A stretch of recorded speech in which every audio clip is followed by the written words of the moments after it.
Hello, friends. Welcome. Post-apocalyptic nonfiction book club, and we're on one of the last two evenings. Gosh, my hair. What's going on here? I know what it is. I took a nap and I slept on that side.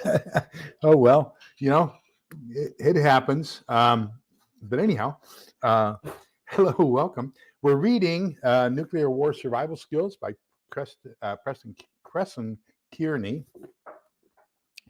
And we've got 3 chapters left. We're doing 2 tonight. We're going to do 1 chapter next week, and then we're going to take a break for the holidays, and we'll come back in January. And when we come back in January, we'll be starting the grid down scenario. So we're going to be talking about grid down, death of a nation. That's the official report that was presented to Congress about the devastating effects if we have an EMP or a CME and what's going to happen. There have been several incursions, let's call it, into our grid and into our cyber systems. So there have been cyber attacks, we believe, by China over the course of the last week or so.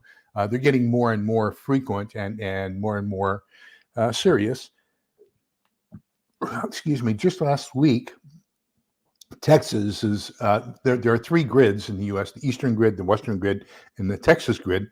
And just last week, the Texas grid was incurred by, or intruded into, there we go, by hackers. And so things are really starting to heat up as far as the grid goes. So I think that's going to be important that we understand that and take what are some of the precautions that we can take should anything happen.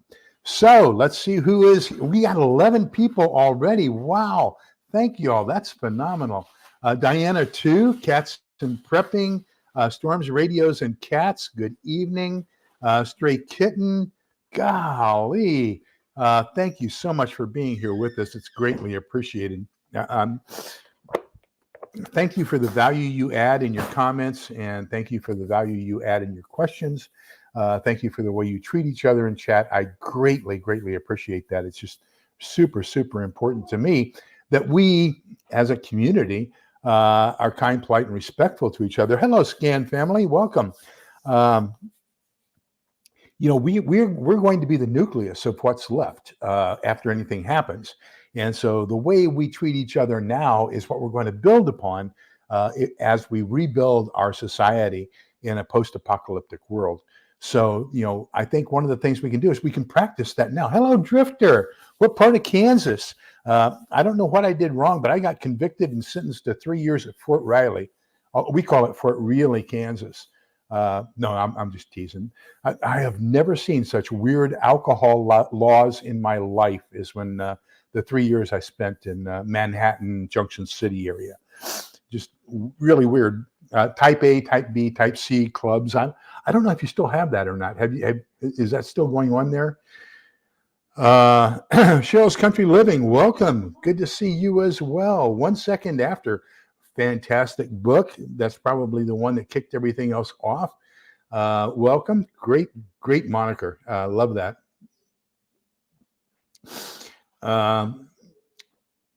Probably because it would be easier to have a greater effect over the entire grid because it's relatively small compared to the other 2.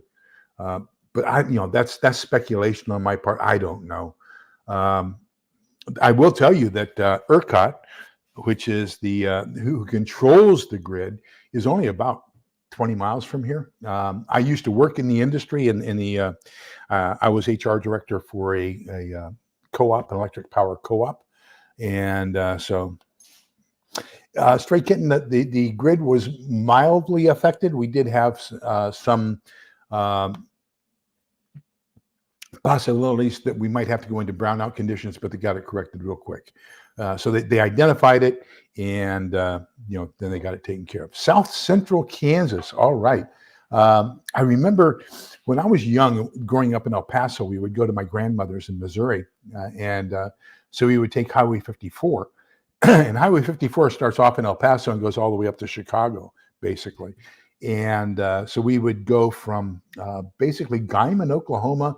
It crosses right there at Liberal, Kansas, goes across to, what's the name of that town where Beechcraft and all those small airplane manufacturers, Wichita. It goes to Wichita, and then at Wichita, we would take the Kansas Turnpike up to Kansas City. So, yeah.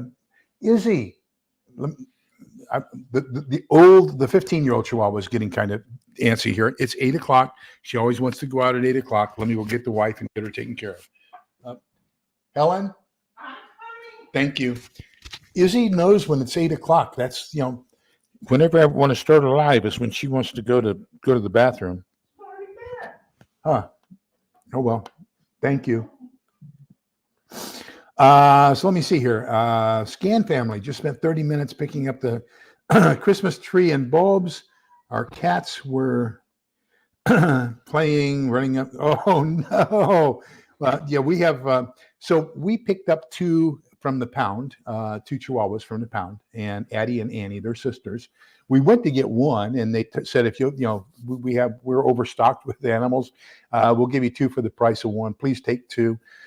So we took the two sisters, and then my daughter had a teacup Chihuahua, a long hair, and then when she got married and had a baby, the Chihuahua was jealous of the baby, so that wasn't going to work out too well. So we kind of inherited Isabella, the 15-year-old that just got carried back into the bedroom with the wife, and so we now have three. And Izzy is definitely, an old lady. She's cantankerous sometimes.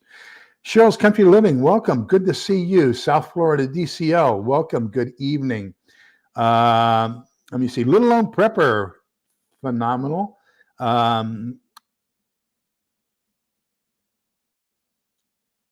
Oh, wow. For securing your tree, I imagine. Yeah, that's a great idea. I have, so for my tomato plants outside, I have actual, what do they call it, vegetation tape or whatever, and I have it tied in between two uprights. So, because the wind here gets horrendous, and it has blown over some 15-gallon pots of tomatoes and stuff. So, yeah, I can empathize. I imagine that the tree is going to be, especially if you have animals, children, they can be extremely dangerous. Devil Dog Prepper, welcome. Good to see you. Okay, let's see if we can't get into this. These are two fairly short chapters. There's really not that much to talk about. We're going to have an opportunity to share a lot of information among ourselves, and so we're going to get some ideas here. Chapter 16 is only 2 pages, to be honest with you, 3 pages. And so it's basically minimum pre-crisis preparations. And I think that's probably what we need to do, is we need to talk about what are we doing as far as a checklist on what are we doing to prepare for the eventuality of nuclear war. And so, as we have gone through the previous 15 chapters, we've seen a lot of things that are really, really important to us: food, sanitation, first aid, nuclear radiation protection, the time, distance, and shielding effects of radiation, half-life, and everything else. We've had all those things discussed. So now it's time to kind of put it together and say, okay, how are we going to come up with a checklist that says these are the things we need to do now in order to be prepared for the eventual possibility or probability of a nuclear war. And so let's take a look at some of those. Number one, they say, is going to be shelter, and that is because you want to protect yourself from, remember, the 3 major effects of a nuclear explosion. You've got the blast, which is the concussion effect. Okay, that's the explosion itself. You've got the tremendous amount of heat and light that comes at the speed of light, and that's going to cause burning and fires and everything like that. And then, of course, the third one is you've got the radioactive effects. So you want to have some sort of shielding that's going to protect you from each one of those 3. When I was a kid, and the wife and I were just talking about this the other day, we during the Cuban Missile Crisis, we had exercises to prepare us from those first 2. And I think people nowadays don't understand that there are 3 different effects of that bomb. So they think that by crowding into the center hallway, we were protecting ourselves from radiation. No, we were protecting ourselves from that heat of the explosion. It's as hot as the sun, and so you've got that speed of light, heat, and light that's going to be going out. So we would be inside of our hallways at the school, sitting down, our back to the wall, head between our legs, and all that kinds of stuff. Of course, you're also protecting yourself from that explosive concussive effect. So you've got this wave of energy, the explosion itself that comes out at the speed of sound, slightly slower than the speed of light, and it's going to be pushing things. So it's going to be destroying buildings. It's going to be throwing things into buildings. It could be throwing things into you or throwing you into things. So that's where they taught us that we wanted to get down as low as possible. Hello, who's your prepping nurse? Welcome. Good to see you. Willie Jilly, hello, welcome. So what they wanted you to do is get down and get out of the path of that explosion, the concussive effects as well as the lighting effects and heat effects.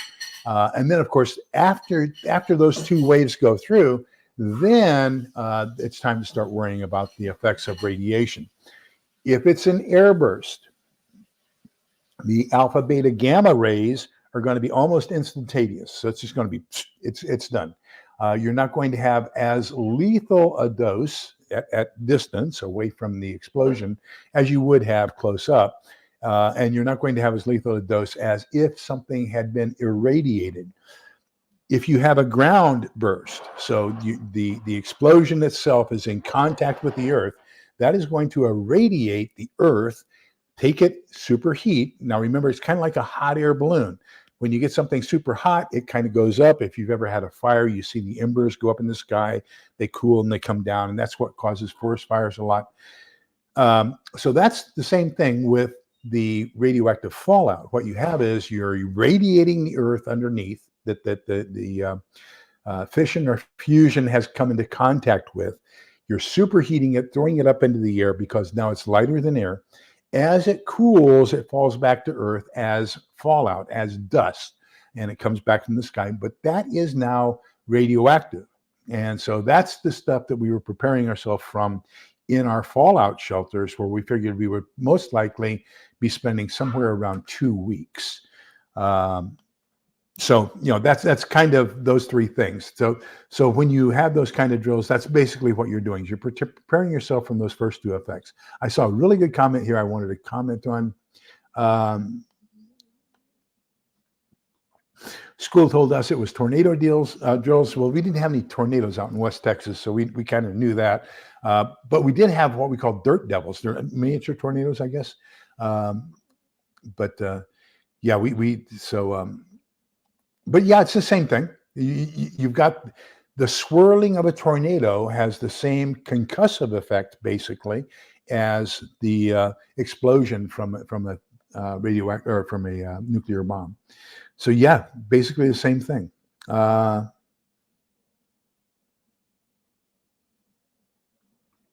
It could save you, South Florida. It could save you from. Protect you if you had a wall or a barrier, protect you from that light, that heat, so that you didn't get 3rd-degree burns. And it could protect you from the concussion effect if there were walls support, strong enough. Now, direct radiation, probably not. You're going to need a lot of, I think you need 3 feet of solid material, concrete or earth, to protect you from the gamma rays if you're within a certain diameter. We'll play with that. I'll bring up the nuke strategy map and we'll play with an explosion and see how that looks as far as where are you within the 1 psi zone and the 5 ps. So that's 5 pounds per square inch of pressure, which is considered devastating, versus the 1 pound, which is considered standard. So we'll take a look at that. But at certain times, yes, it is very effective. Other times, you're right. It's a joke. If you're within a half mile of ground zero, it's a joke. That's for certain. But every inch of land in the U.S. is not ground zero. So you've got that as well. let me see here.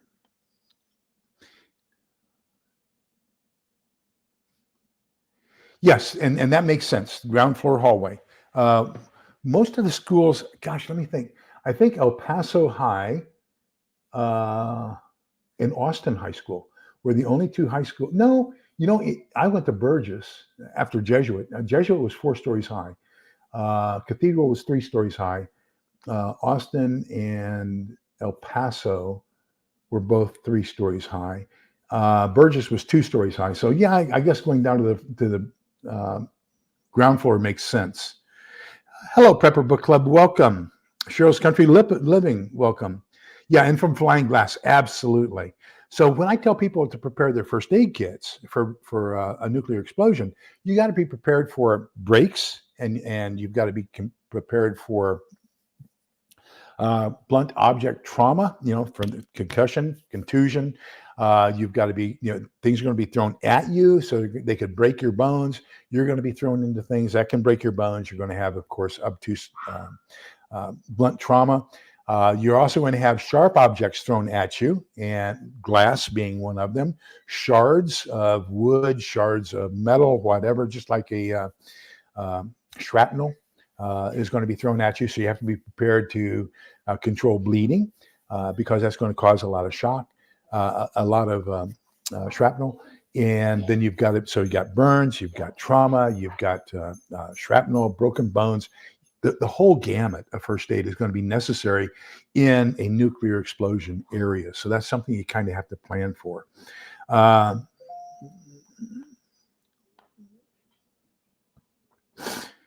In the 70s, I was in the Army already. So I entered active duty October 13th of 2020. Here in Texas, at least west of Interstate 35, there's so little topsoil that we don't have that many basements. We actually dig into concrete or rock, granite in some cases. Most people don't realize it, but there's a little town just west of here called Llano, and it's part of the Llano Escudero. But that is the last official hill in the Great Smoky Mountain chain. So, the Smoky Mountains come down and head west into Texas, and we're the last peak of the Smoky Mountains here in Central Texas. Cleveland never had any tornadoes. But they did tornado drills in the basement. By the way, was designated as fallout shelter. The signs all over the city, too obvious. Well, and so let's talk about that, because I think that's something else we need to really take into consideration. We had plenty of fallout shelters that were staffed, not staffed, but equipped, and had all kinds of supplies, water, food, first aid, everything else. But in order for them to be effective, they had to be unlocked, okay? Because if you lock them up to protect all the property inside, then people can't get into them if they need to get into them in case of an emergency. But if you leave them unlocked so that people can get into them, people were taking all the stuff and, for their own personal use. And so the cost of keeping those supplied was becoming extravagant. So, I think we were the cause of our own demise as far as public fallout shelters. But it is what it is. Okay, so we covered shelter. Now the next one is ventilation and cooling. And of course, back a couple chapters ago, I think it was chapter 13, he talked about how to build his own radiation detector, and you can do it for less than $25 and, make 1 or 2 of those. Also encourage you, I have 2. So this is the one I use. This is GQ Electronics, and make sure you open that up, charge it up, program it. You have to download some stuff from the internet.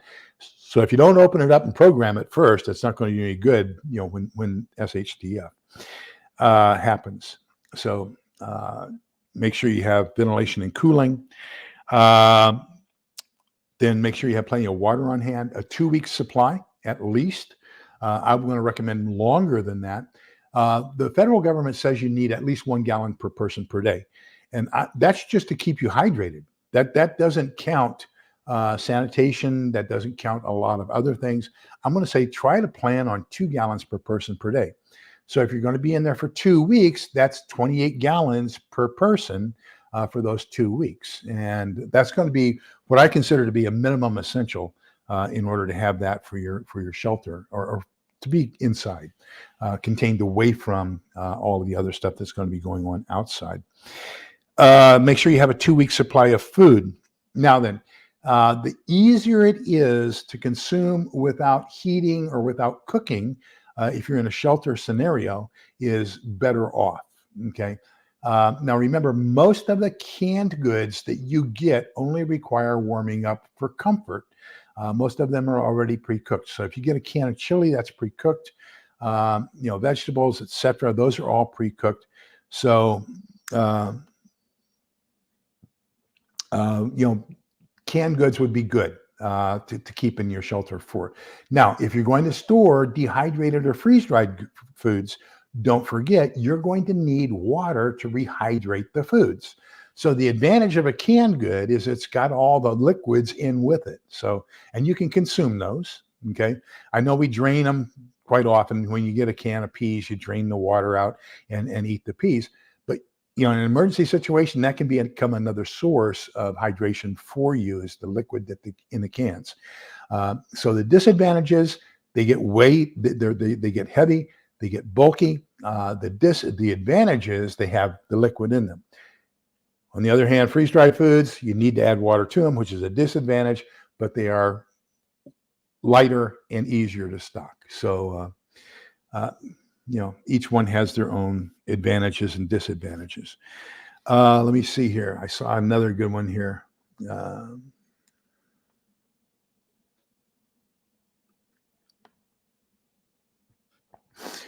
Yes. Basically, they have, I know in Germany, they had full-time people who basically monitored the fallout shelters. So there was an employee in the shelter at all times. So that's one of the reasons. Switzerland, they have them, they're wide open, but a lot of families have their own in their homes. And so, that's, but the Swiss are very honest people. I probably some of the most honest on the face of the earth. Scan Family says that they have planned for 5 gallons per person per day. That is fantastic. I think that is great. If you can do that, please do that. The more water, the better. I think water is going to be one of those most precious commodities that there are. Teresa Buchanan, welcome. Hello.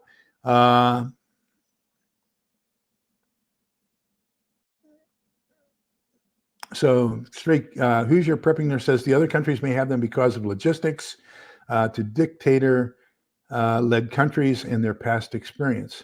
Very possible. But name another piece of Earth other than Asia where you've had as much multinational wars as frequently and as devastating as you have in Europe. We can go back. Gosh, from the Mongols. Oh no, we can go back. What was it that Julius Caesar says? Gallia in tres partes divida est. Gaul is divided into 3 parts when the Romans went out and conquered Gaul, and I don't think there's been a decade of peace ever since the Romans occupied France. But that's just they've had their fair share of war. That's for sure. Come on. I keep forgetting I have to activate my mouse because for some reason this does not like my keyboard controls here in StreamYard. Let me see what else. Hello, WD Block and Roll. Welcome. America makes homeless shelters instead of fallout shelters. And even those get ripped off like you would not believe. I was HR director for a homeless shelter for 3 years.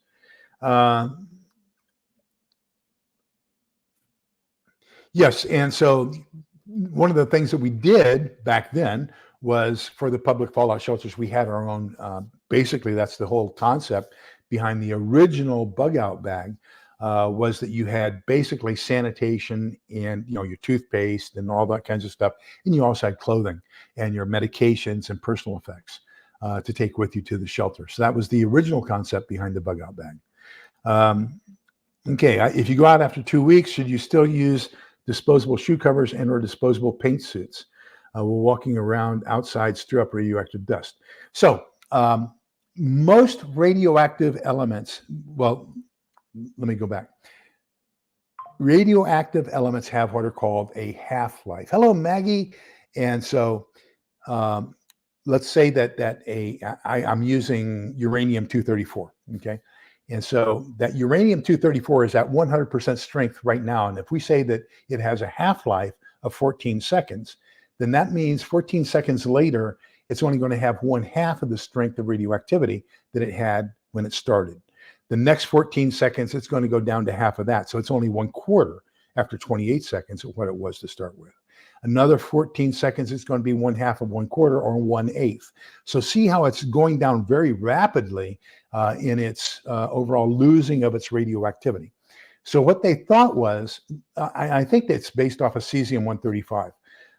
But they took one of the worst case scenarios of which one of the radioactive components that are used in bomb making had the longest half-life, and at what point would there be sufficient half-life decay to where we could go out, assuming that we originated at the maximum dose, that we could go out for long term and be exposed to it and not cause ourselves any permanent harm.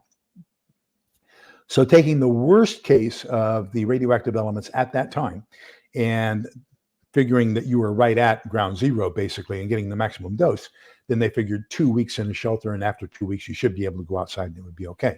Now, what we didn't have back when this was all being figured out was, and that's why we've changed, it used to be called NBC, Nuclear, Biological, and Chemical Warfare. Now they call it CBRN, Chemical, Biological, Radiological, and Nuclear. So they're differentiating now between radiological and nuclear because we didn't have power plants, nuclear power plants back then. So you have these high fission, high fusion reactors with nuclear stuff inside of them. And when they melt down, that's worse than a nuclear bomb. So, we found that out with Chernobyl. We found that out with Fukushima.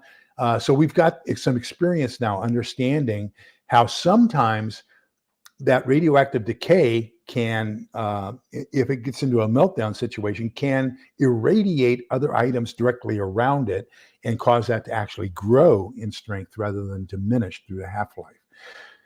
So, that's a new element or twist in things so I'm not going to be as afraid of nuclear warfare as I am of the power plant either up in Dallas or the power plant down here in Houston going critical and melting down. That scares me more than an actual nuclear explosion.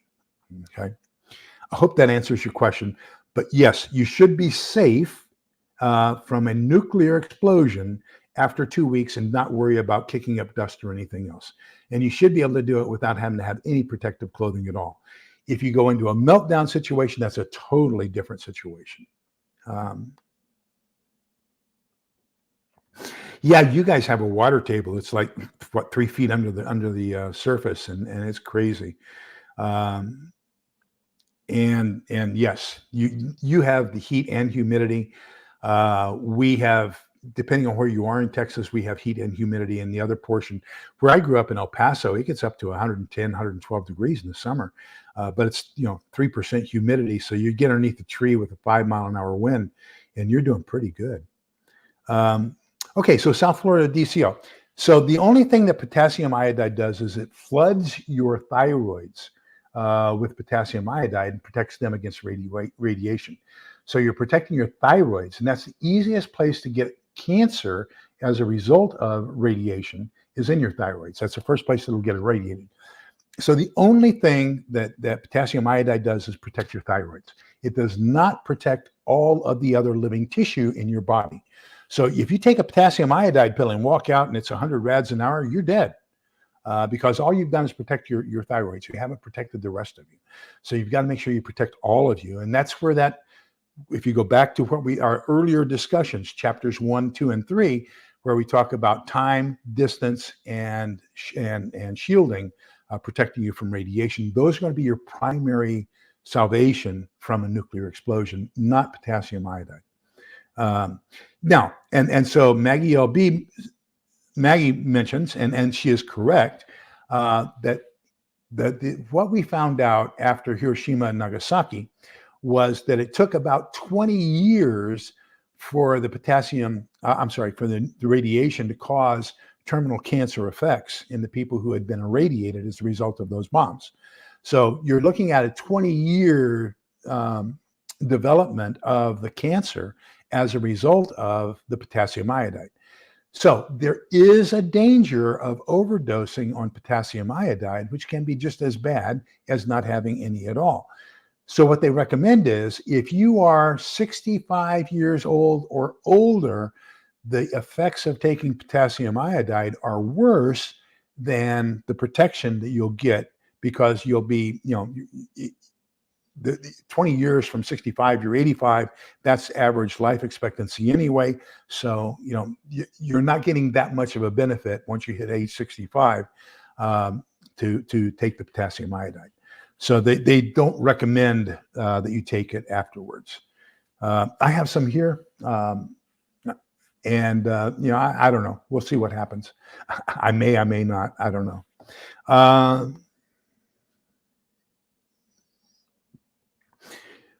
Are they supposed to tell people that not to worry, that there's food stockpiles in Kansas tunnels? I don't know anything about that. And so my question would be, if we have any kind of a catastrophic event, hopefully they'll have fuel stored, because you may have the food stored in tunnels in Kansas, but you got to get them out to the rest of the country. And so you got to do that train, plane, automobile, whatever. If you don't have fuel, if you don't have working engines, if you don't have a distribution system, you can have all the supplies in the world.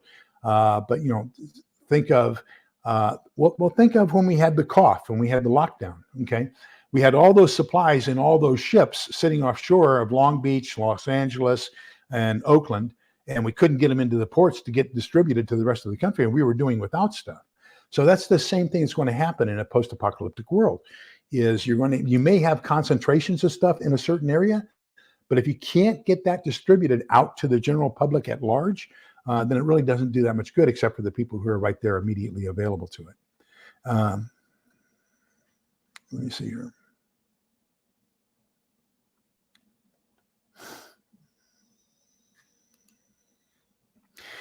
Probably best to build your own fallout shelter. Plans are still available. As a matter of fact, that's the next chapter we're going to be talking about this evening.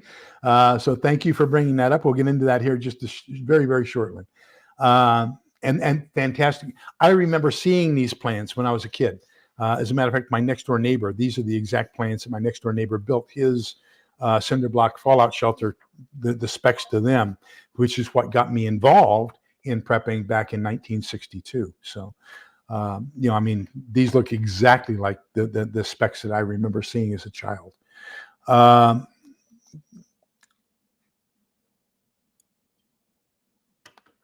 Does Atlas make above ground shelters? Yes, they do.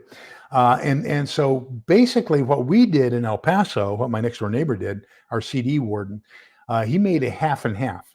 So half of it was buried underground, and then the earth that he dug up from putting it halfway underground, he piled up against the sides and the roof, so that he used that dirt to cover it, so that he had the full 3 feet of earth covering the sides and the top of the shelter.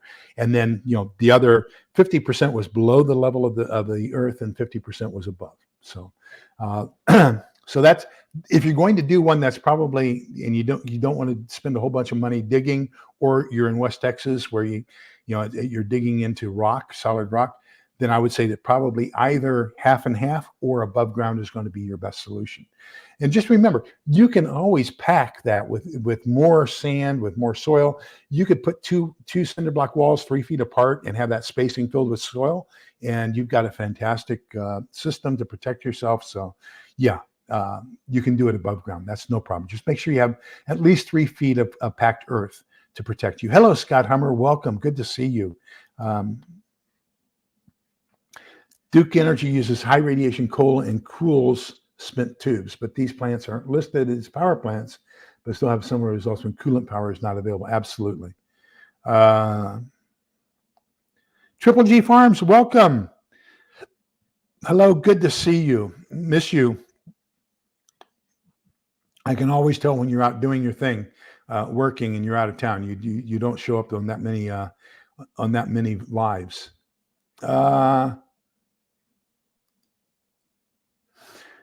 Some vendor with above ground as a sponsor of Ryan Hall Y'all Weather Channel. Atlas Shelters. Ron, what's Ron's last name? They do above ground and partially submerged tornado shelters. So yes, there are tornado shelters out there that are above ground and partially above ground, and those would be good to protect you from the blast and from the light heat effects. I'm not so sure they would be that good against the radioactive fallout. But here's my personal opinion. And please, this is my personal opinion. So don't try to cash a check with this. Okay. I believe everybody except for the North Koreans and possibly the Iranians want this country for its resources, for our natural gas, our oil, our farmlands, the fertility of our country. And so they aren't going to willingly destroy it with radioactive fallout if that's what they want to have. You don't destroy the thing you want to occupy. Now, the Koreans and the Iranians, I think both of them just want to do away with America, period. And I think they would be happy to destroy anything and everything they could to get rid of us. So those two I'm kind of afraid of. China, Russia, the others, I don't think they're going to do any ground bursts. I think it's going to be all air bursts. And I think they want to have maximum destruction without long-term irradiation. Okay. My personal opinion, for what it's worth. Let me see.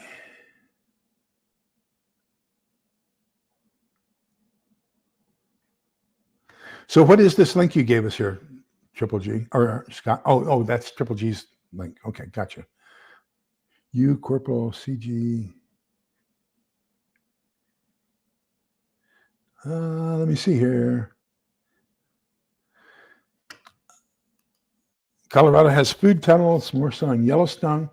Don't know. I don't know anything about that. I do know that they have that one seed vault in Greenland that is supposed to be protecting all of our seeds in case of any kind of a catastrophe, so we can replant all of our plants and everything else. But that's the only one I'm really aware of. I know that Switzerland has some vaults and tunnels, and I would assume Germany does down in the Alps there somewhere, but I don't know. I haven't spent that much time looking into it. Okay. So we talked about food, sanitation. Make sure you have some sanitation plans. We talked about that in an earlier chapter. Make sure you get yourself one of those. I got two off of Amazon, and I got one from Rainy Day Foods, and they're called Luggable Loos. So it's basically a 5-gallon plastic bug with a toilet seat, and then it had 5-gallon bucket with a toilet seat and a lid. And you get all kinds of plastic. Make sure you have plenty of plastic trash bags and contractor trash bags so you can contain all that stuff inside of it. I have a preference. I'm going to be separating my liquid from my solid waste. So I'm going to try to put solid waste as much as I can in one bucket, liquid waste in the other, because, like I said in an earlier discussion here, I can go outside and dump liquid waste, okay? Even if it's, and let's say that it's 300 rads per hour, okay? So which is a fatal dose, 300 rads per hour. If I get 300 rads, I'm dead. But if it takes me 15 seconds to take a bucket of urine and dump it outside and then get back in, now I've got 1/4 of 1/60th of 300 rads. So, 1/60th of 300 rads is 5 rads, and 1/4 of that is only 1.5 rads. So for that time that I went outside to dump that bucket of urine, I only got exposed to 1.5 rads, which is, I can absorb that off within a day or two. Okay. So I want to be able to get rid of some of that stuff. You could probably even do the same thing with your solids, just tie it up in a bag and throw it, although it's going to be a little bit heavier. But, try to think about how are you going to take care of sanitation? How are you going to take care of your teeth? How are you going to take care of hand sanitation, cleanliness? Odors are going to be terrible inside that shelter, wherever you are. Make plans for all of that right now, because that's going to be extremely important to you. Make sure you have ample supply of medicines. And if you have, for example, I sleep with an oxygen concentrator, and then I have a respirator that I have to use during the daytime.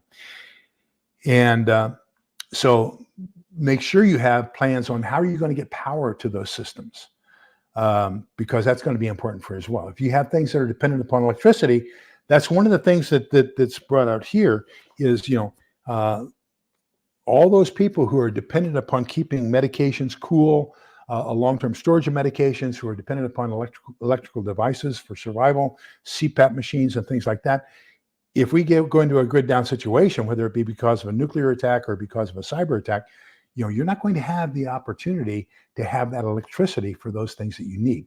Make plans for that, whether that's going to be a kinetic. That means, like back in the old days when I was in the shelters, back in the 60s, we had a bicycle.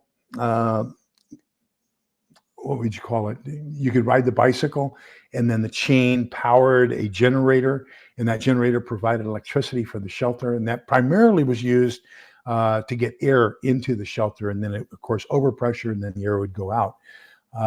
But it also provided a little bit of 12-volt electricity to go to the batteries to run some low-voltage lamps, lanterns, because it's going to be extremely dark inside that shelter. So air and light are going to be important there. You're probably going to want other things. So is that going to be a solar system so that you can have occasional refrigeration or cooling or whatever? Make sure you have plans for how you're going to take care of keeping your medication and electronic devices taken care of. The last couple things that he talks about are light.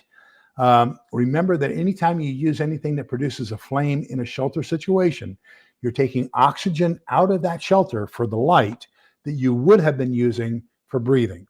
So make sure that anything that's going to be absorbing any oxygen is placed towards your at the port where you're getting rid of your bad air and putting it outside, because you don't want to have it up too close to where your good air is coming in and being filtered and everything else, and then using that up before you have an opportunity to breathe it. So if you're going to have a candle, it's going to be close to your exhaust port for your shelter rather than at your input port, where your air is coming in. If you can use, like a low power DC voltage light, or even so a simple little thing like, I like these flashlights that have the magnetic charger. And so with this magnetic charger, it has it's basically one of these cables. So one end goes in, gets magnetically attached here. The other end is a USB port.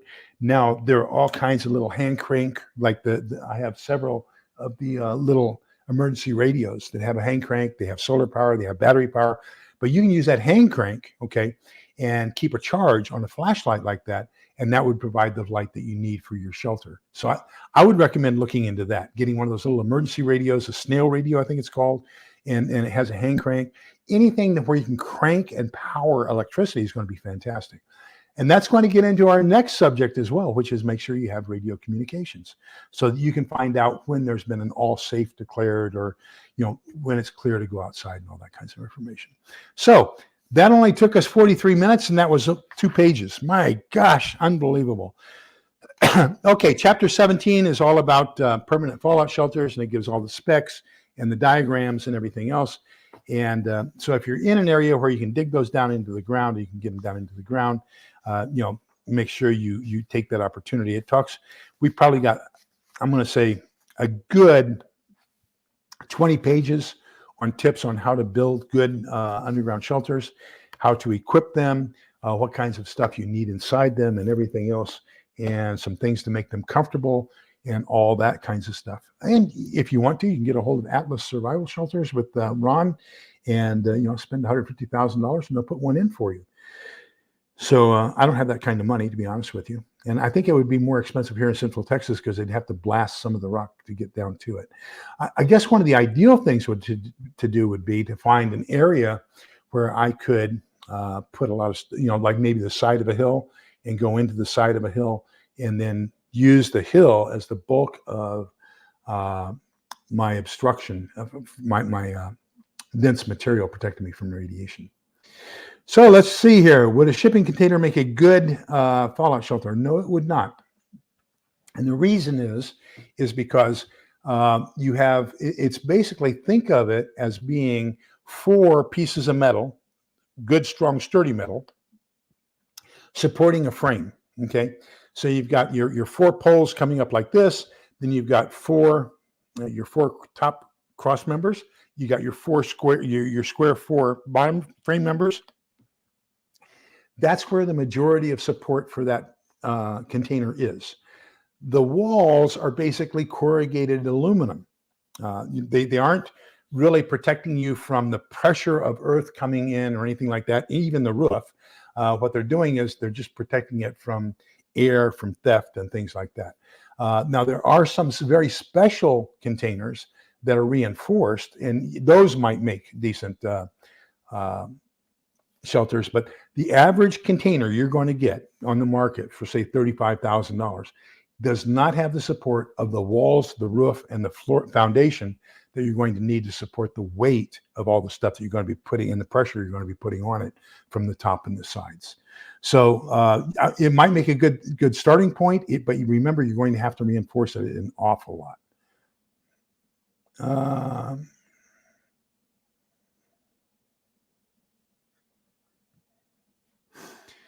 Yeah, so air filtration is going to be important to bring in fresh air.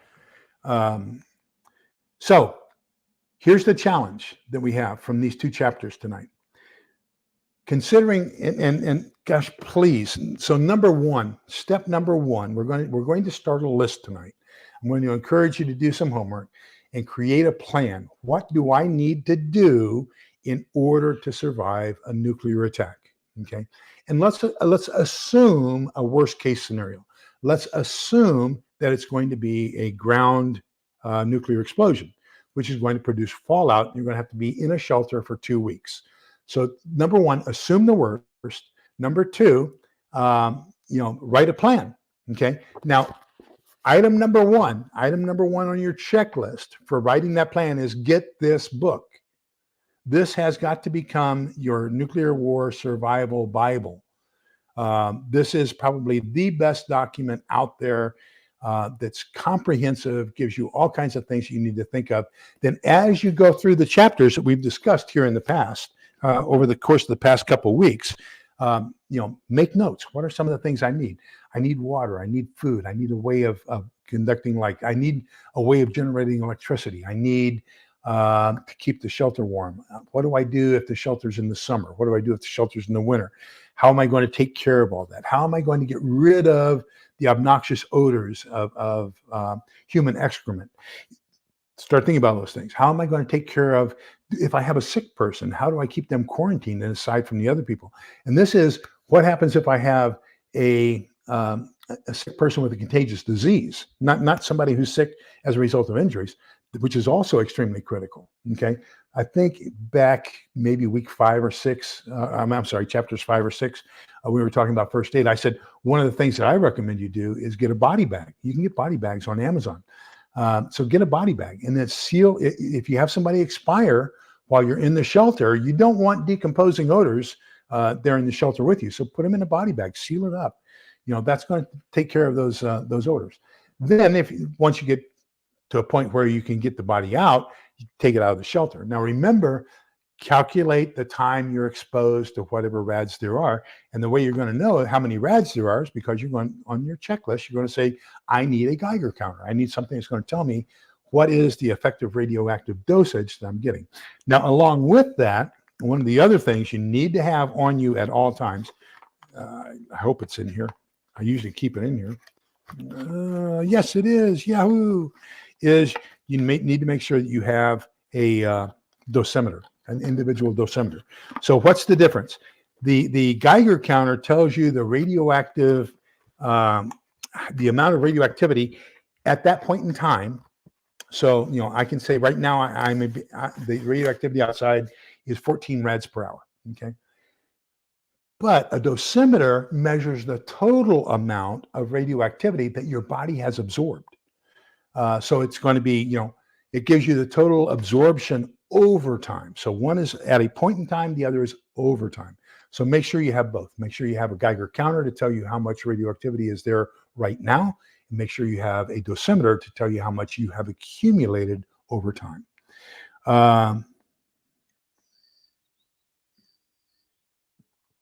Let me see. Gosh. Oh, you are on the road again. So I guess you're going out of your way. You're probably in the hotel room this evening. And but thank you so much for being here. Gosh, I really enjoy it when I see you. Yeah, they can work, but you're going to have to do a lot of reinforcement. That's not what it's made for. Okay. Um, Let me see. Anything else? Yeah. Wow. I think we already are in a societal deterioration, Maggie. I think, when you take a look at how contentious we are with each other in our society, people are no longer willing to talk to each other. It's automatically accusation and hatred, and it immediately goes towards violence. We just, our society is, and and I don't think it's just the U.S. I think this is a worldwide thing that's going on. We have lost our decency, and around the world, and we no longer respect each other as human beings. And it's just unbelievable how bad it has degraded. And we can change that. We are going to be given an opportunity to rebuild. And so, we need to make sure that we're right. We may need to make sure that we have our. Thank you, Scott Hummer. I did not realize 30 people watching. Wow, this has got to be one of our biggest ones so far. And 23 likes. Wow, thank you all very, very, very, very much. But I think we are the ones who have to have our minds right for a couple of reasons. Number one, what's that poem? If you can keep your head on while others around you are losing theirs, you'll be a man, my son. And so I think that's number one, is by thinking about these things ahead. Now, I'm not saying we won't go crazy. We probably can. I have in the past, during 9/11, I got extremely funky for a day or two. But we're going to be better off than most others because we have prepared for it. We've got our mindset. We say, this is what we're expecting. Okay. I know that there's an end to this. I know that only 1/4 the population of Nagasaki and Hiroshima died as a result of the bombs. I know that 3/4 of them survived. I can survive because I know more about this than they did. So if I can apply the rules that I know are going to keep us alive, then my chances of surviving are greater than 75%.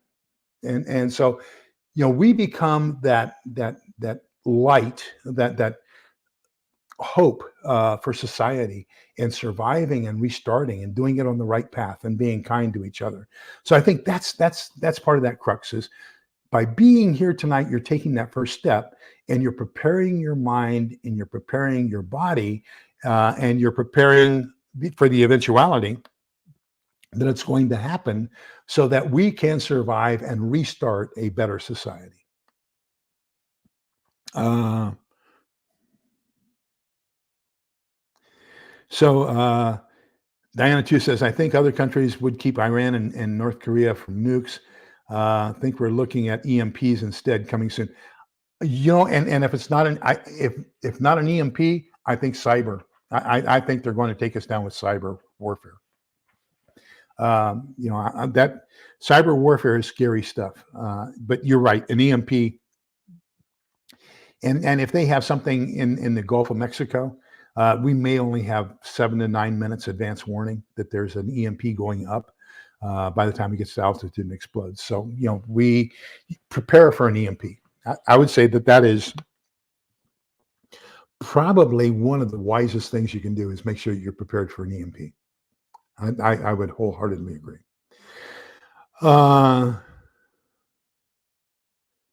Yes, absolutely, Little Lone Prepper. You are absolutely correct. Let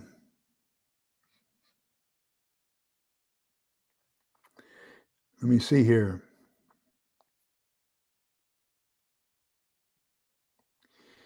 In a situation when it comes to nukes and radiation, how can someone trust the government? Well, yeah, boy, you put me in a bind there. I would hope that there would be some reality, and I believe most of this is going to be local government more so than federal government, because number one, the radiation meters and everything else are going to be here locally. So since I'm in with CERT, the Community Emergency Response Team, and I'm a member, I trust our local people. I think they know. I think our county emergency preparedness organization is just phenomenal. I think they great people, good hearts. They mean well. Tomorrow night is the ARES meeting, and ARES is the ham operators emergency communications things. So we'll be meeting at the County Emergency Management Center tomorrow night for our monthly meeting. I trust those people because I'm part of them, and I know the ulterior motives at the local level. And I agree. There is some concern. Can we trust at the higher levels of government and what their motives are? I don't know. I don't know. I can tell you I do trust the people here locally. And I would encourage you, if you have ARES, ARES, or if you have the American or Amateur Radio Emergency System, ARES, and if you have CERT, which is the CERT, the Community Emergency Response Team, get involved in both of those, because that will get you exposed to people you can trust, and that will get you exposed to people who are professionally preparing for what looks like it could be a devastating thing to happen. Yes, you can just sit on a bucket. Absolutely. And there is also, I've seen on YouTube, people take those, what do they call it? Spaghettis, the styrofoam tubes for swimming. And they will take those and cut them and then just put that and line it up on the top of that bucket so that now you have styrofoam you're sitting on as far as making it a little bit more comfortable than a, you know, edge of a bucket that you're sitting on. So yes, there are other, you don't have to have a $25 toilet, portable toilet. If you can get a composting toilet, that would be phenomenal, but they are expensive. I will tell you that much. I will have to wonder, with all their planning, simple grid collapse will be sporadic. They're still undermining our financial systems, plan for the worst, hope for the best. Maggie, I was talking with prepping with Sarge, and I was also talking with the roaming Pepper, Pete, and we were talking, and when we take a look at the opportunities for things, there's another pandemic coming out right now. We've got financial collapse. We've got total distrust in our government. We've got total distrust on two opposite sides of our people, and the opportunity for contention to happen there is increasing on a daily basis. We've got at least 100,000 unaccompanied, military age, well-fit, well-dressed, not dirty Chinese who have crossed the border into the U.S. in the course of the last 2 years, which is about 7 divisions. There are as many unaccompanied single military age Chinese men in the U.S. right now as we had soldiers in Vietnam in 1971. So that's another one of those what ifs. How many Venezuelans who want to do away with the U.S. have crossed the border? How many Nicaraguans? I mean, the opportunity for all these things, terrorism, cultural strife, race relations. I don't think I've seen race relations where they are now since the 1960s. And we brought that on ourselves, and I think the world is in turmoil, and it's going to continue to be in turmoil. So I think you're right. I think there's all kinds of things that we have to plan for, and and financial collapse is just one of them. And so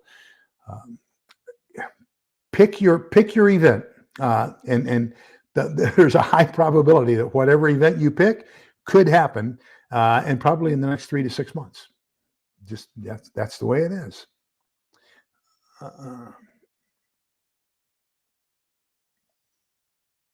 That's what it's called, noodles. Thank you, Teresa. Those noodles for swimming. Thank you. That's what I wanted to talk about.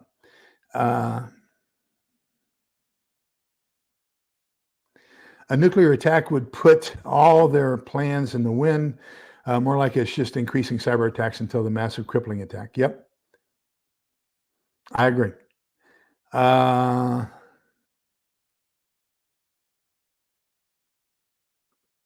Depends on the quality of what you get. And there are some things I say you can get by with cheap, some things you want to spend a little bit of money on.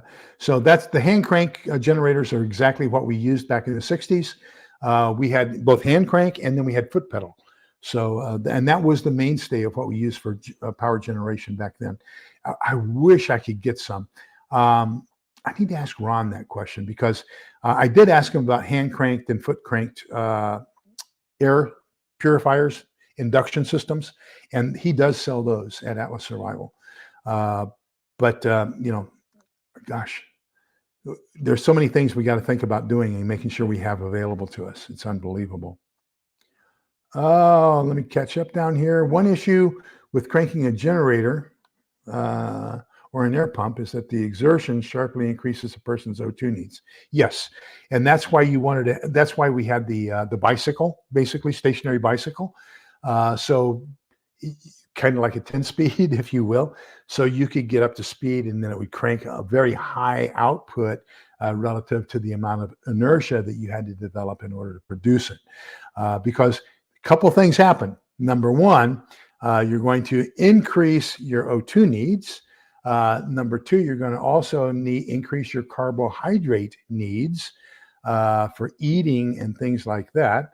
And then, so there's all kinds of things that happen as a byproduct. Nothing is a standalone. Nothing is a pure solution. For every solution, it has a price. Okay, so you have to take into consideration the price you have to pay in order to have that solution.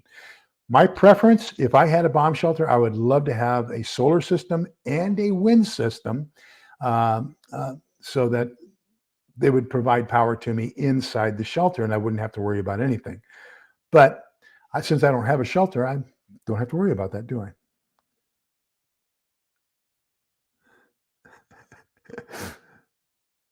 Well, I need more land. Right now, I'm only on 1/4 of an acre. So, yeah, so Phylloxera says about 6 times more oxygen when you do things like that. So let's get down here. Okay, so Little Lone Pepper says, I think most people will probably just have to hunker down inside. I think I remember reading somewhere to cover windows and doors, yes, and your air conditioner vents and everything else. So anywhere where you have external contact with the air, and if using fabric to dampen the cloth. Initially, yes, because that's going to basically absorb anything that comes in.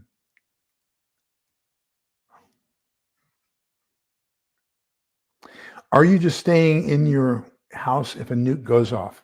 Well, so one of the things I do, I have my routine every morning, and my routine takes about an hour to an hour and a half. And in my routine every morning is I check the wind direction and speed on windy, windy.com. So I want to know, because Austin is almost due west of Houston, almost due north of San Antonio, and almost due south of Dallas. And so those three are big targets. So I want to know if something happens, can I safely head west? Or because if the wind's coming in off the coast, okay, and blowing northwest, and the explosion happens in Houston, all I'm doing is traveling with the direction of the fallout. If I'm heading northwest, I want to head at a 90-degree angle to the direction of the wind, so that I get out of that path of where the fallout might occur. So I would, if the wind is heading northwest in the morning, and the bomb happens in Houston, I want to head northeast. I want to go up towards Palestine and Tyler and that area, so I want to go against 90 degrees against the direction of speed. So I would say, one of the things you want to do is check windy.com. If, let's say, that the wind direction is to the northwest and it hits San Antonio, I'm staying here. If the wind is heading west, north, east, and it hits Dallas, I'm staying here. So I'm going to say there's a 95% chance I'm just going to hunker down right here. There's no need to bug out. And that's going to be my number one. My number one primary is to stay where I am. I've got a good group of people here. I've got the solar system. I've got the water catchment system. We've got, fishing, hunting. I've got, one side of me is a horse ranch. Another side of me is a cattle ranch. Then we've got basically undeveloped land to the river, this direction. And then behind me, we do have developed suburbs. So, this is a pretty nice area. I'm pretty safe. I'm still a little bit too close to Interstate 35, but I can manage. I can manage. I don't think it'll take them some time to get here. So we'll see how that happens.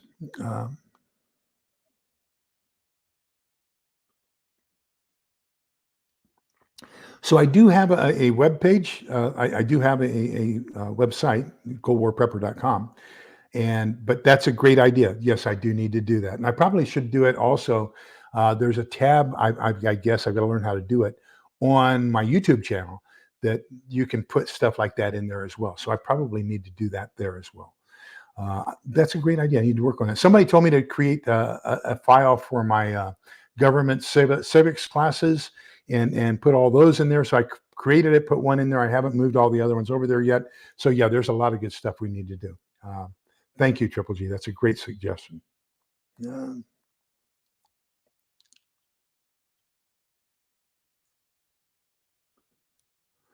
So listening grandma says, I spent less than $40 on preps today and got over $100 worth of items.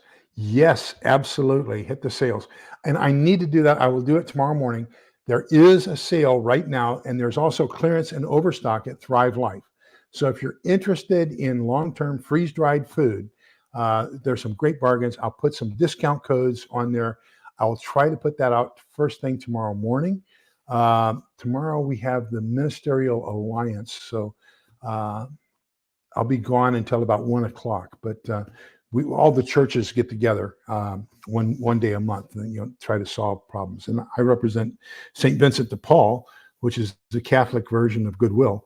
And so I'm the representative to the monthly meeting for the Ministerial Alliance. And one of the issues we have to worry about now is the number of people who can no longer afford to pay their rent, losing jobs, cost, and everything else. So how can we legally create a method where we can get people roommates and share the rent? And then what are all the legal ramifications of that? What happens if a bad guy gets put in with a good guy and something happens? Do we have any liability around that? And how do we avoid that liability? How do we ensure that we're protecting people and only exposing them to people who are reputable? So that's something we have to do a lot of work on. But people are losing their apartments because they can't pay rent. Oops, low battery. Need to put some power in there.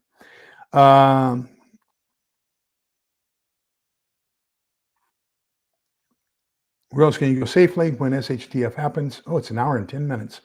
Grass is not going to be green. Yeah, it's not going to be greener than where you are. That's for sure. The big thing is about when you, Lee's rule number 37, okay? When you bug out, you are a refugee. Remember that. When you bug out, you become a refugee.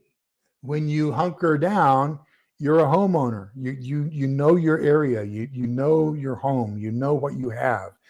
Everything, you have plans. You have neighbors. You have people you know. When you become a refugee, you don't know anything.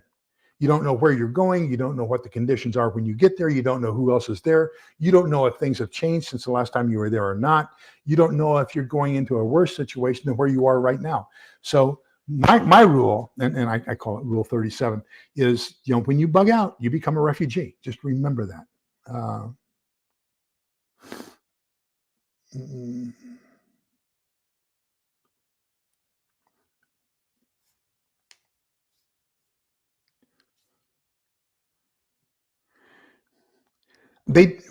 Unless they use cargo ships, they don't have the capability of a transoceanic assault force. So now, if they want to put all their soldiers into shipping containers and put them on roll off cargo containers or something like that? Yes, they can. But remember, I was an intelligence analyst, and so I've done extensive research into this. Neither the Russians nor the Chinese have either the amphibious force nor the air assault force, and they don't have enough planes that can reach us long distance, which is why it's critical. And China is trying to foster those relations with South American countries so that they can then forward deploy everything in order to do that invasion. As it stands right now, we are fairly safe from foreign invasion from China and from Russia. However, those 100,000 who are here right now, those 7 divisions worth, I am worried about that, especially if you read Colonel Xin Lao. Anyhow, I forget his name. 2 Chinese colonels. Get the book. Unrestricted Warfare is the name of the book. And they tell us exactly what they're going to do. A whole bunch of little bitty things that they're going to do to destroy our country, and we won't be able to put the 2 points together. Mysteriously, a cattle production yard will blow up and kill 100,000 cattle. A container ship will get lodged in the Mississippi River and block traffic, so you can't have food distribution. There will be a critical node of a power plant blow up, so that now you've got very sparse electricity going, and you won't be able to have fuel. You won't have electricity to the gas pumps, so you can't get people distributing the goods that need to be distributed. So all these little bitty things that you can't say that's an act of war, but you'd look at all these little bitty nodes that are happening throughout the entire country, and all of a sudden you diminish to the point to where we can't react. That's what we need to be afraid of. So thank you, Triple G. Thank you, Maggie. Love you both. You do realize that 60% of that goes directly to our county food bank and to St. Vincent de Paul.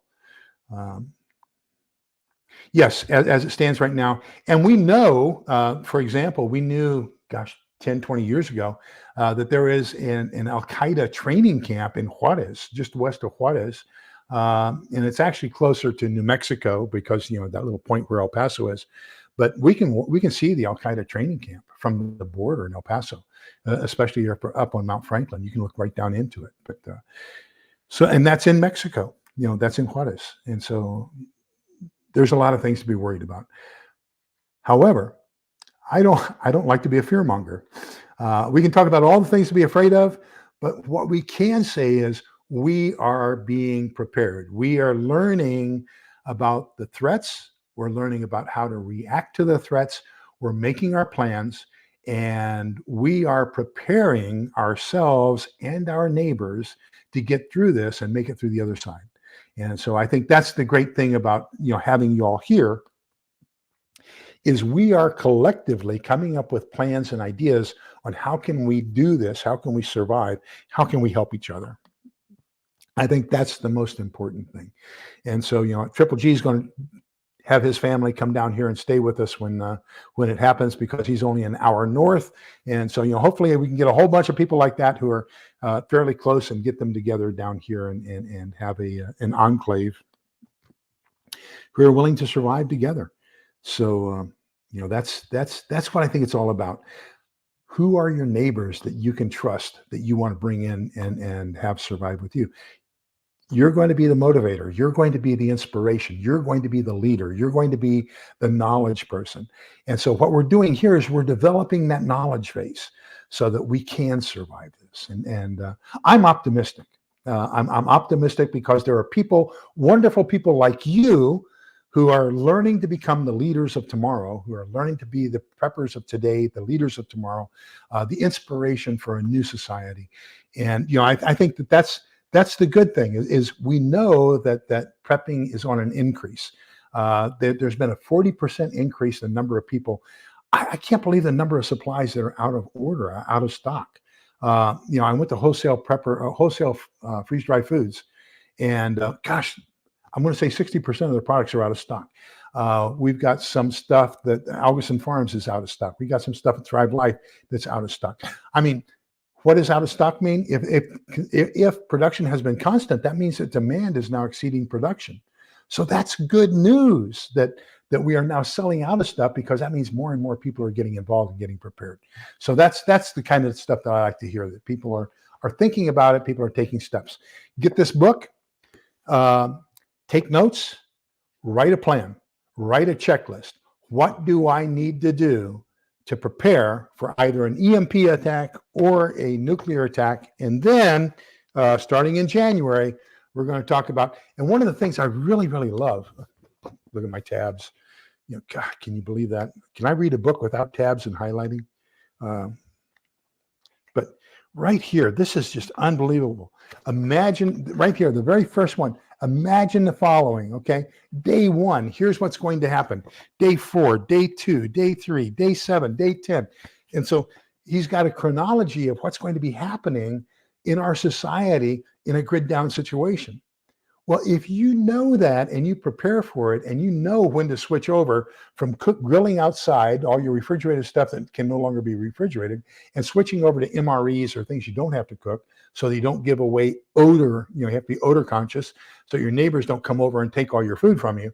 Then how can you use that to develop a plan to survive in the future? So this is, and if you look in the show notes, after so the one I want you to buy is the one we've been talking about, Nuclear War Survival Skills by Crescent Kearney. And this is the 2022 edition. So this is a 3rd edition. Okay.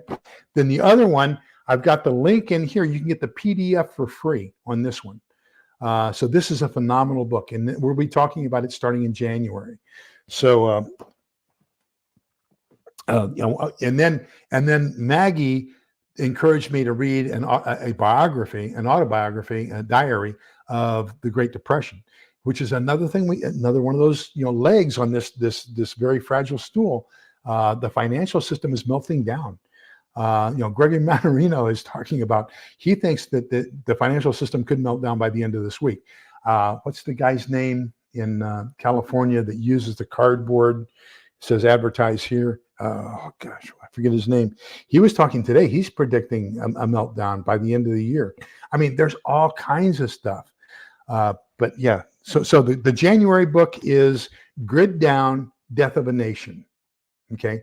And it's a public document. It was presented to Congress. And so you can get the hardbound book, which is what I prefer, because I can tab it and I can highlight it and stuff like that. Or you can also get the PDF and print it out yourself. The other one, yes, Triple G Farms talked about unrestricted warfare. That's by the 2 Chinese colonels. Let me see here. I'll get that one up here. I'll show it to you. And then I'll put the link for it in the show notes. Unrestricted. It's a red book. Of course, it's dealing with communist China. How can it not be red? There we go. Okay, so let me get back here, and then we got to get going because it's been an hour and 15 minutes, hour and 20 minutes. Oh my gosh, you guys, we're having too much fun. We're learning too much. You're keeping it very interesting. Thank you for doing that. Let me see here. Share screen. So this is the book I'm talking about, where the Chinese tell us exactly what they're going to be doing. And there we go. Unrestricted warfare. Okay. China's master plan to destroy America, paperback. And what does it say there? You last purchased this book. You last purchased this book April 8th, 2023. Okay. So there you go. Unrestricted warfare on Amazon. I'll put the link to that down there too. If you buy it on my link, I'm going to make probably about 20 cents, 20, 40 cents. But that's going to go feed people who need it. So let me catch up with these last comments, and then we'll call it quits. How's that? I haven't given up yet. I just haven't decided the universe to decide. I've been on my own long enough, but I'm very secure. Okay. I don't know. That's just what they're predicting, that evidently there's a big demand on gold right now, and they're draining the gold vaults and everything else, and it's crazy. Oh, I want to talk about this one real quick. Gosh, thank you for bringing that up, Diana, too. Um, a lot of people, less than 3% of our population has been exposed to the military or been exposed to certain things, and so quite often, we forget that during the summer, our National Guard has to go train, do their 2 weeks training. So we see these convoys, we automatically think martial law. We think all kinds of things. You'll see things really get ramped up in the summer. Oh, martial law is imminent. I just saw a convoy and all this kind of stuff. It's the National Guard going to training. Okay. It happens every year. Robin Sage, the Special Forces counterterrorism exercise, has gone on every year since 1973. Okay. We haven't had imminent martial law as a result of Robin Sage since 1973. It's going to happen again this year.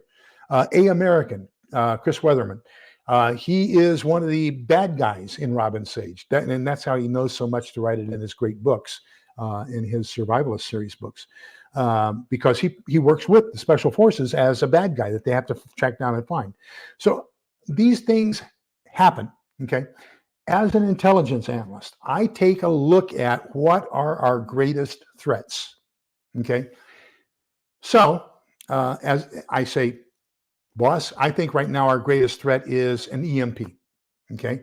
So then they say, okay, well, if that's the case, we need to make sure that all of our plans on how to survive an EMP are up to date. So let's come up with plans, then let's come up with an exercise. How can we make sure that these plans are going to work?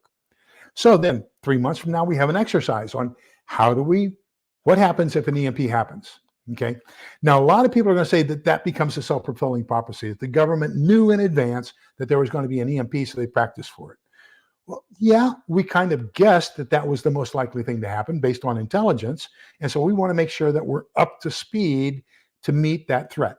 Okay. But it does not mean it's actually imminent, and it does not mean that it's the number one thing that really could happen. It's just we did a good job at our intelligence guessing, and guessed right and got it right. And so we prepared for it, and we have plans in place to mitigate that. And so, that's just the way it is. Sometimes these things we're lucky, sometimes we're not. If you watch the movie Midway, there's a lieutenant commander there who's a code breaker, which is what I was. And he tells Admiral Halsey, he says, sir, we need to deploy the fleet to Midway. They're going to attack Midway. We've broken the JN6 code. He says, you've broken the code? You're reading it all? He says, well, no, not really. We're only reading about one word out of every 6. He says, you're reading 1/6 of their code, and you want me to deploy the entire American fleet based off of guesswork? And he takes his pipe out of his mouth and he says, Admiral, we prefer not to call it guesswork. We prefer to call it analysis. And that's exactly what it is. I mean, we are taking our best trained guess at what we think they're going to do, and then we try to prepare for that. And so that's basically why you see a lot of these exercises, and our guesswork is good, and that happens sometime in the near future afterwards. That just means we were lucky. We guessed it right. So. All right. I think we can end this. An hour and a half. I can't believe. Oh my gosh. Have I ever done this before? No. Gosh, I'm going to have to cut out one of my, either pay for a professional, what do you call it? Membership on StreamYard, or cut out one of my lives so that I don't exceed my free time here. Okay. Numbers chapter 6, verses 24, 25, 26. The Lord bless you and keep you. The Lord let his face shine upon you and be gracious to you. The Lord look upon you kindly and grant you peace. Or as we used to say, pre-Vatican II, Dona nobis pacem, grant us peace. So remember, thank you so much for being here. Thank you for being who you are, what you are. Thank you for participating. Thank you for planning. Thank you for being part of what I call the advanced guard of the new generation. It is on us to prepare, to teach, to share the word, to survive, and to rebuild. And I think that's having quality people like you is going to be critical to that. So thank you so much for doing that. Remember that we're all in this together, so we can come out the other side together. Please be kind. No, I'm going to change that. Continue to be kind, because you already are so kind, gracious, respectful and polite with each other. I greatly, greatly appreciate and adore that. And we're all in this together so we can come out the other side together and lead us to a better world. So everybody, thank you for being here. Thank you, Maggie. Thank you, Triple G, for the donations. Greatly appreciate it. And make sure you leave some comments on the replay. I will put a couple of things in the replay so you can find those. I'll put links to Unrestricted Warfare. I probably won't do that until tomorrow morning, but come back and I'll change the title, say links added, so that you know when to go in and look at the description, and I'll have those links in there for you. Okay. Y'all have a wonderful evening. Stay safe. Bye-bye.